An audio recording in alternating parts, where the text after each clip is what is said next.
Make sure my hat work. My hat look good. Good morning, good morning, good morning. It is Taylor Thought Tuesdays. I'm sorry I'm a little bit late today, but we had to still got that job until the dream comes true. We had to make sure that the bills were paid. Um, Today's Taylor Thought Tuesday, and again with March being a day away, I know I'm not supposed to date myself, but since we're going to be moving into shoes, I wanted to start reconditioning your mind for what shoes actually represent. Now, yesterday we talked about the colors that you're going to stand on and the expression that will come from that. But I wanted to make sure that you really understand what it means to stand on something with your shoes and their foundation. Um, you know, it's very important for us to understand how we move throughout the day. And even when it comes to the foundational principles, what you're going to be stepping on, how you're going to be moving in that space, is important for you to understand how to do so. And what a lot of guys end up doing is, again, we fall victim to fashion trends, to uh, things that pop culture, sartorial pop culture will tell us that we need instead of paying attention to the things that actually work for us. I have a client right now who has an awareness of himself because he has to have an awareness of himself. He has a physical ailment that does not stop him from being great or doing some amazing things, but it does make sure that he is making sure that he finds what works for him. So when we're talking about his shoes, some weeks back, one of the first things that he told me when I was telling them some shoe types to get was like, I can't do soft leathers. I can't do soft leathers because my bone density in my feet is not going to provide the necessary support in order for me to move throughout the day effectively and powerfully. And it made me think about the importance of knowing yourself in that space, of knowing what you stand on, because for him, softness and that pliability was literally going to be painful for him. It was going to have an adverse effect on him. And whether we realize it or not, that foundation, when we are not cognizant of those things, show up in our face. They show up in our movements. They show up in our actions. And I mean that in the sense that, imagine you were walking down the street one day, like I used to in New York, and I would wear very thin-soled shoes because I used to love, wearing my loafers, and I would love wearing my slippers. Well, both of those are not necessarily made for extended periods of walking without proper support. So when it came to my velvet slippers or my needlepoint slippers that I would often wear in the wintertime, I used to love walking and going from place to place.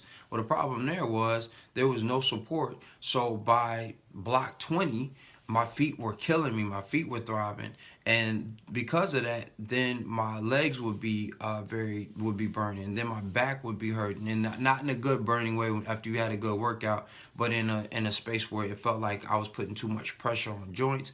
And so you would see like little winces in my face when I would be walking, and I would have to move a little bit more gingerly. Now imagine if I was trying to talk to a young lady on a summer day, and I'm walking up to her, and I'm like, yeah, excuse me, how you doing? I just had to come over here and like, it just looks off. And even though I can try to suppress that, and oftentimes I would, there still was a discomfort because I was shifting from foot to foot, trying to make sure that I was comfortable in that space.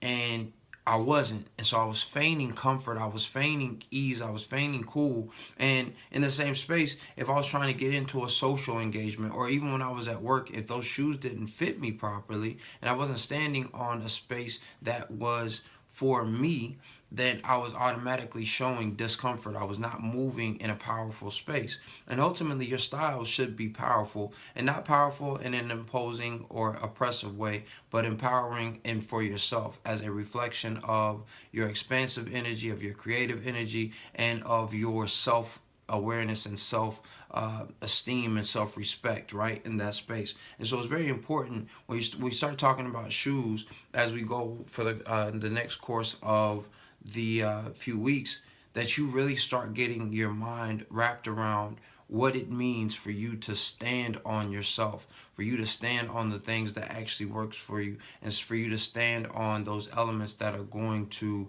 enhance your awareness. So we're going to talk about next week some casual pieces. We're going to talk about and the differences between casual pieces, because I saw some videos where people were saying that it's okay to wear sneakers, and I'm not going to, sneakers with suits and things of that nature, I'm not going to knock any of those people because that's their opinion, but I'm going to talk about some alternatives, because there is a difference between sneakers and athletically inspired shoes. And for you guys who are sartorialists and who are about that casual elegance or the casual cool, I'm going to give you some other alternatives that are not just going to be the sneakers, because that's the entry level engagement as far as I'm concerned. No shade to the other cats, but I think you can take it a little bit further. So I'm gonna let you try that on. You can see how it fits you. It is Tuesday. It's Taylor Thought Tuesday. So be great today. Think about what you're doing and tailor your thoughts so that they reflect you and they begin to help you stand on what you believe and how you see yourself. Because if you don't see the greatness in you, nobody else will. And lastly, don't ever forget that dress is nothing more than the expression of a man's state of mind. So you should always dress to express. I'll see you tomorrow. Peace.